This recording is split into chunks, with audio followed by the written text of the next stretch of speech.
जय हिंद दोस्तों। Donald Trump को लगा था कि आयतुल्ला खामेनी को खत्म करके सब कुछ शांत हो जाएगा, पर डोनाल्ड ट्रंप की ये सबसे बड़ी गलतफहमी थी। और अब डोनाल्ड ट्रंप खुद मान रहे हैं कि ईरान कोई छोटा देश नहीं है, वो बहुत मजबूत देश और लड़ने के लिए भी तैयार है।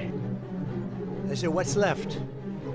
But they're tough and they want to fight. And they're calling. They're saying, "How do we make a deal?" I said, "You're being a little bit late. We want to fight now more than they do." पर Donald Trump का drama यहाँ तक नहीं रुकता है। Donald Trump एक तरफ missile और दूसरी तरफ बम मार रहे हैं और तीसरी तरफ अपने व्हाइट हाउस में लोगों को बुलाकर प्रार्थना कर रहे हैं कि ऐ ईश्वर मुझे शक्ति दे। अब सवाल उठता है कि 160 मासूम स्टूडेंट को मारकर क्या इन जैसे लोगों को भगवान शक्ति देगा? आइए सब कुछ समझते हैं आज की स्पेशल वीडियो के अंदर। अमेरिका और इजराइल ने मिलकर ईरान के ऊपर अटैक किए थे और इस ऑपरेशन का नाम दिया गया था एपिक फ्यूरी।